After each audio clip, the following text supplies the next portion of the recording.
episode, we are focusing on identity. I wanted to discuss identity because personally, I feel it's a really important topic. It's who we are and how we present ourselves to others. Before we get started, I want to thank Tenzin Woden for working in the background to make this podcast happen. So personally, I grew up in four different countries and I've struggled to find and embrace just one identity, like who am I? And I think this is something a lot of youth, especially immigrants, child of immigrants, they're going through. And I think having this conversation is really important.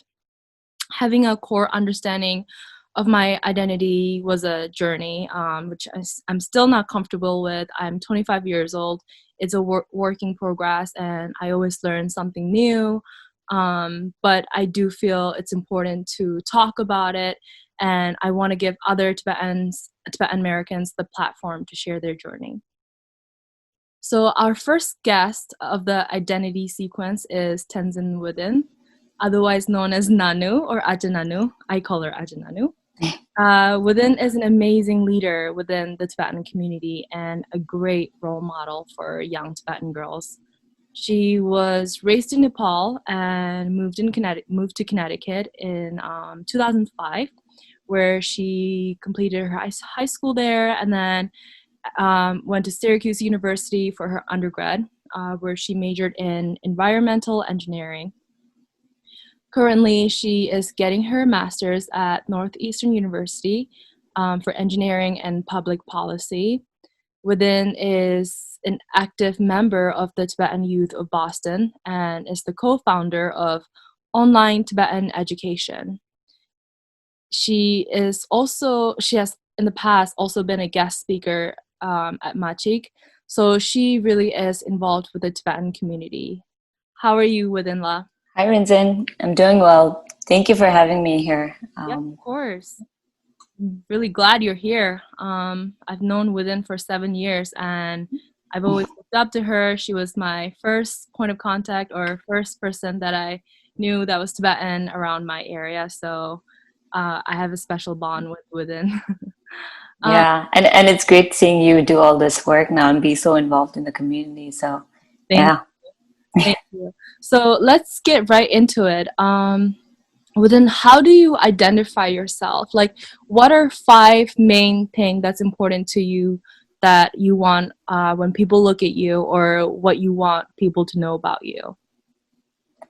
I think the most important thing, and primarily the fact that me being a Tibetan, it's something that I really identify with, and and that's usually something that people don't really know, right off the bat, especially American or non-Tibetan. So that's something that I really identify with, me being a Tibetan, and then secondly, being a Buddhist, and then being a woman.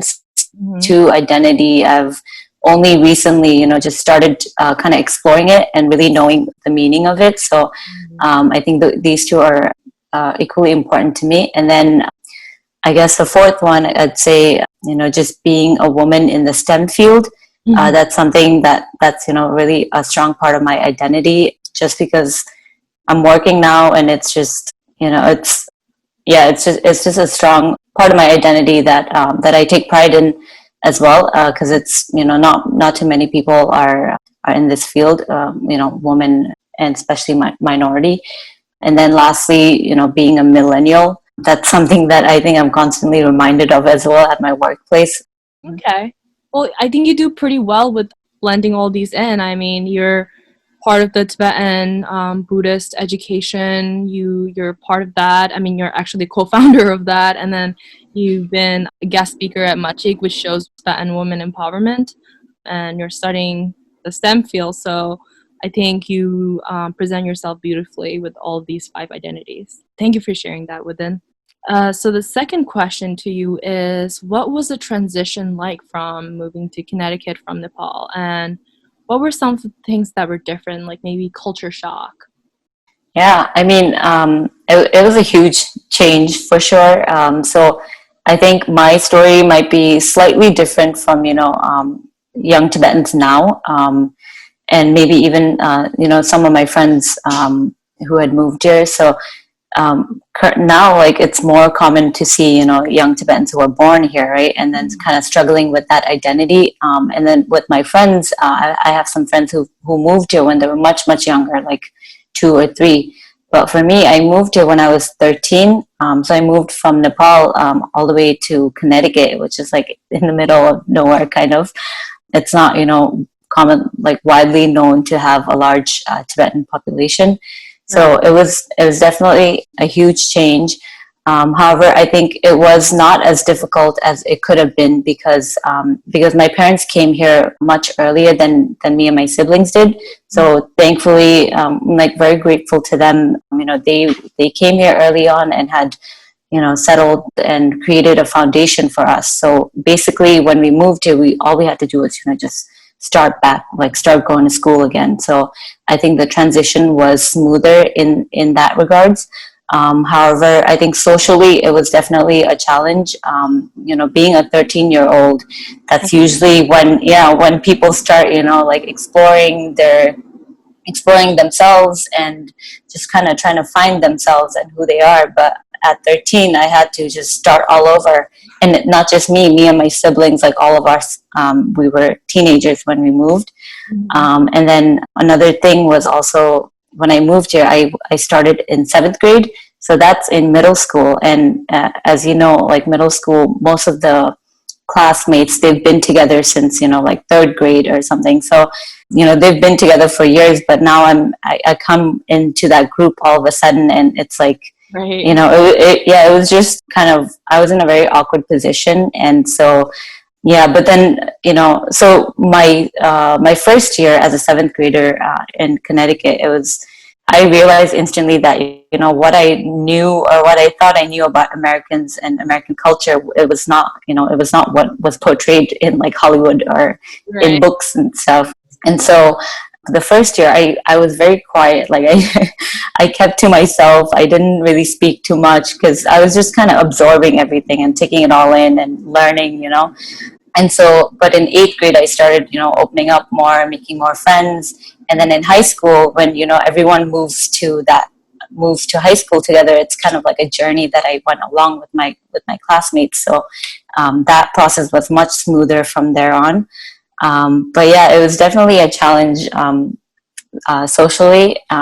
In terms of like culture shocks, there were several. Just to start off, is like the way the schools are set up. Like it's just in Nepal, our classes, like each grade has their own classroom, and the teachers are the one moving around, and the students are just there. But in when I had to like move from class to class, like every day, and then kind of have to deal with a locker room, and like I don't know, it was just a weird thing for me to get used to.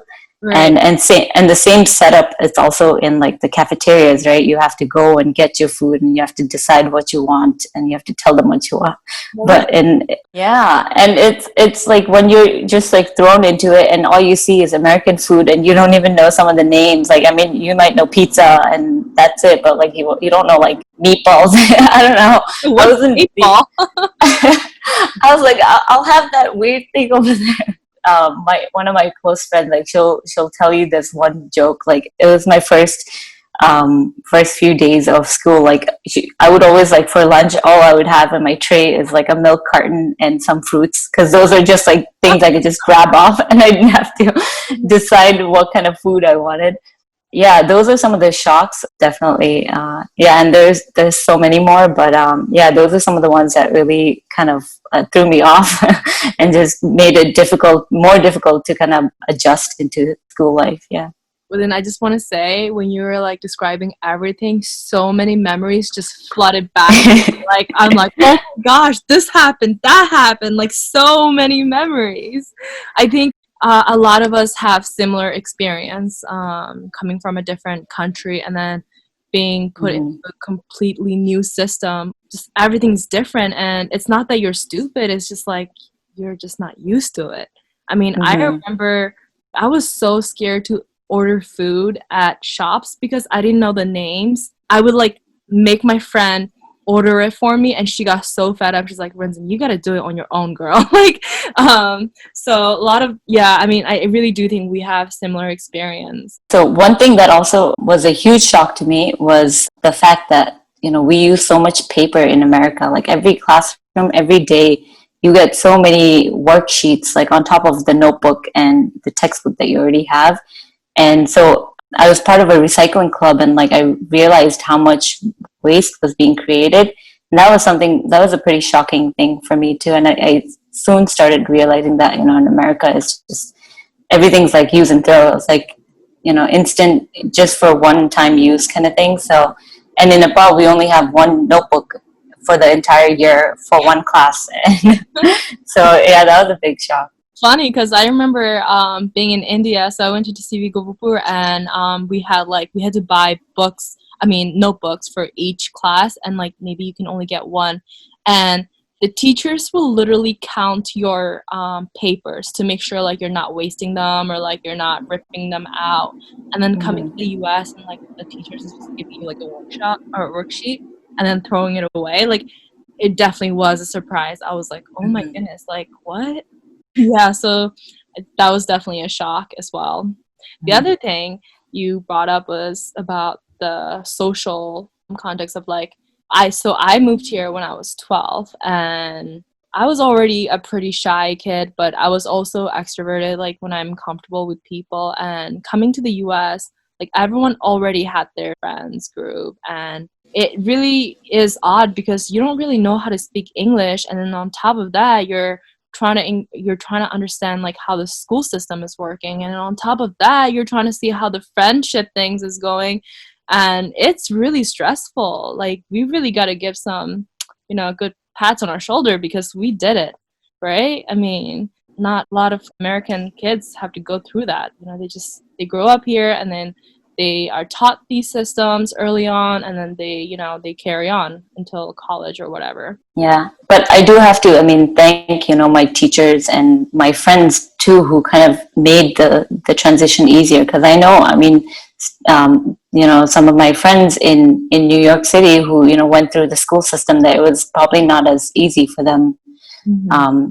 So I think just being in a small town, even though it was mostly white, it was still, people were kind and they were like helpful and things like that. So I think I definitely have some friends who definitely helped me kind of make that transition easier. Yeah. That's good.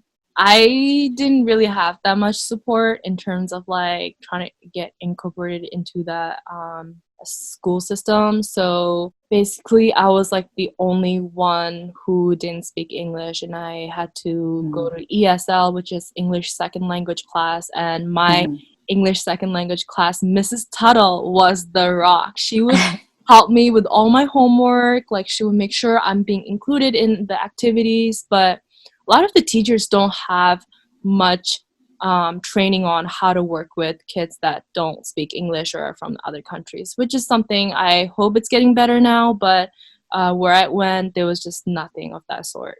So let's move on to the next one. What part of your identity did you struggle up with most growing up? Sure. Definitely, I think being a Tibetan, that's something that has evolved throughout my life, and it's kind of, it's been a struggle, I guess, or it's been something that's always been in my mind. Like it's always something that I've questioned, like what it means to be Tibetan, like what makes me Tibetan and all that. So like when I was in Nepal, I was in a boarding school that was established by a Tibetan family, and a lot of my classmates were Tibetans or of Tibetan descent. So in that situation, there's no real need, or like there's no urge to like or to kind of like make yourself stand out as a Tibetan, because everyone else is Tibetan, so it didn't mean anything special during that time. I think definitely up till I was 13, I was not in touch with that side. Like I was definitely living in our school. We would pray in the morning and before we eat dinner, and then when we go home, we spoke Tibetans and all that. But what it really meant to be Tibetan, I never really questioned that until after I moved here. Then after I moved here, it was just more like I was exposed to, like the Tibetan movement that was happening, protests and all of that, it was just like a thing for, Tibetans here to be a part of. So that was something that I got involved in. And that was definitely around the time when these questions started to arise in me. And I think also being in, like going through the college process and all of that, like everyone wants to kind of stand out, right? Mm-hmm. And so during that time, like I really like dug deeper into, my identity as a Tibetan. And so I feel like definitely after I've moved from Nepal, like I've been more in touch with that side.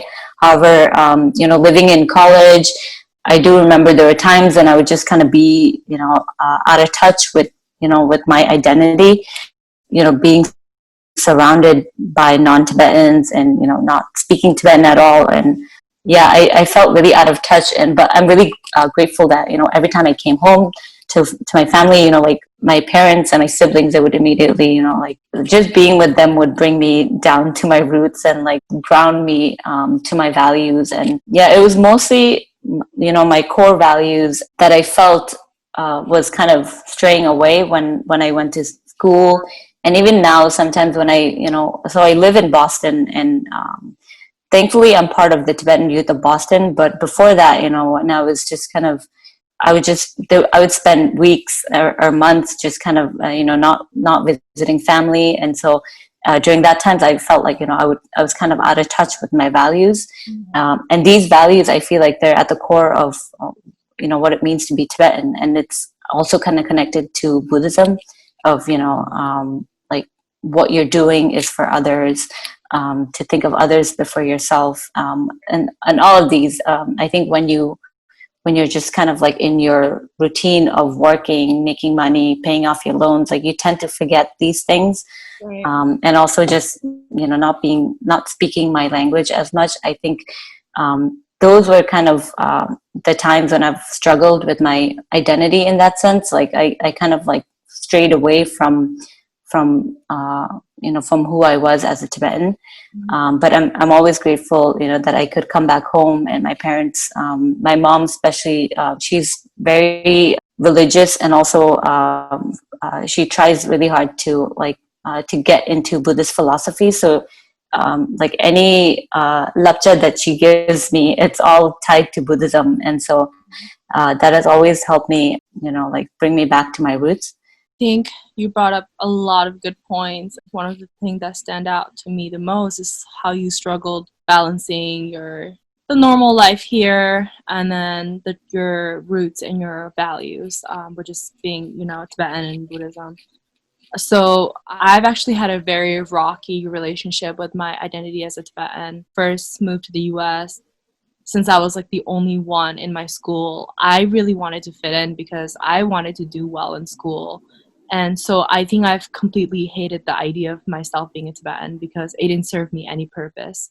I didn't see it be helpful to any, and also, of course, I was too young to understand what that even meant. To me, I am in America and I am surrounded by who are Americans, and I should adopt the values that they had, which sadly for me meant, forgetting the fact that I'm Tibetan and maybe forgetting to speak Tibetan, which I did. I could not speak Tibetan for the longest time. And around high school, I started doing better in school, I started making friends and I felt more comfortable with my own body and who I am and where I'm going in life. And, that's when I really started being like, okay, who am I? Like at the core root, I am Tibetan, but I am also American because I do live in a American household, and my mom's Scandinavian, my sister's a bit Irish.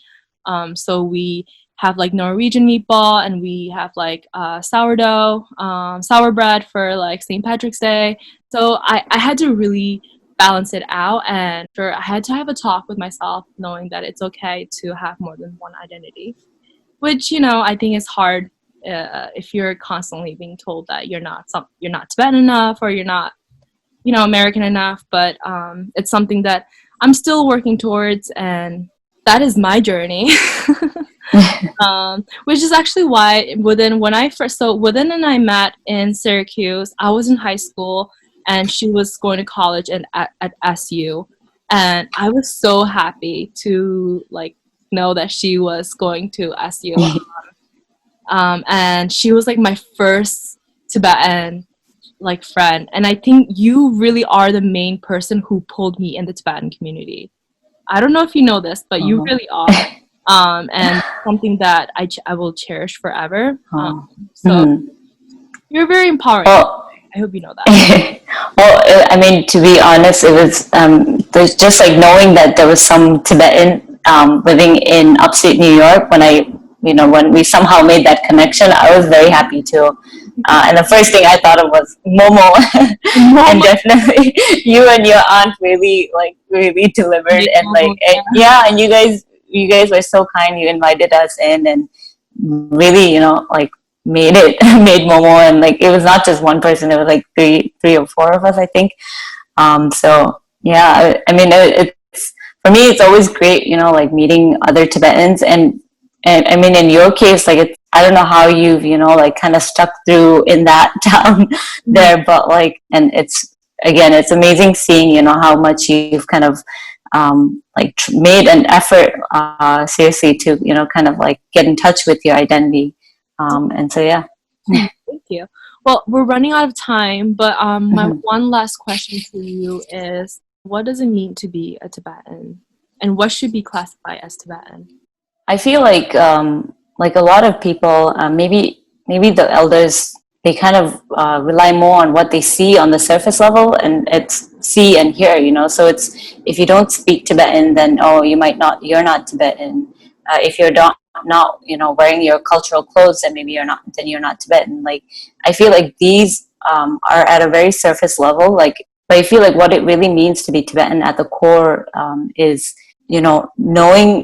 knowing about your, like, where you come from, knowing about Tibet, the history, our culture, and then also taking pride in it, just taking pride in the fact that you're Tibetan, you represent, you kind of, like, represent your community, especially in places where there aren't any Tibetans.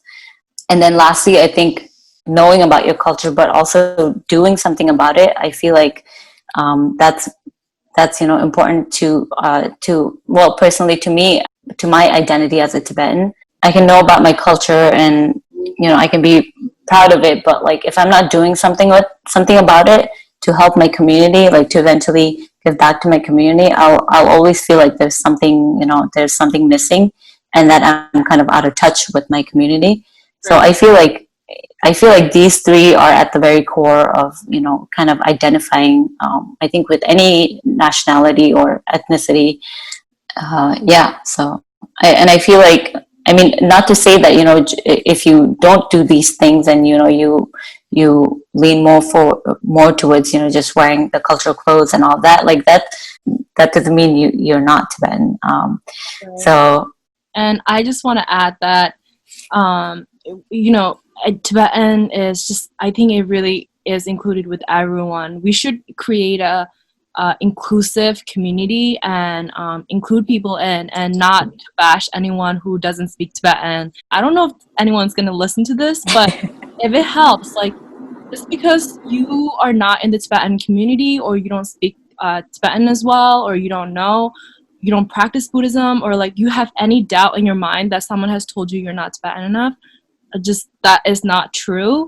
This is very like an old way of thinking, and I just want to say, like, there's conversation going, there's discussion about this, and I'm very proud, and I think Machik was one of them that really embraced this idea of inclusiveness in Tibetan identity. So yeah, don't let anyone get you down about not being Tibetan enough, because a lot of people has gotten me down, but it's things like Machig and Within and everyone who has just like, come in, like, you are Tibetan enough and you are part of this. So yeah. So with that said, this is that was my last question. It was very nice talking to you, Within. Thank you you very too, Vincent. Yeah, and it's always a pleasure talking to you. And yeah, I think for anyone listening out there, I think in this time and age, like a lot of the youth, they're finding very creative way to express their identity, and I feel like that's very powerful in that. And I feel like there's no way to feel disconnected now. Like if you just kind of are connected to social media and or the internet, there's some way to connect back to our identity. And I feel like in the end, if we can all come back to our identity and give back to our community, I feel like that's the end result. Like that would be a good result to all of this. So yeah, Right. thank you for having me.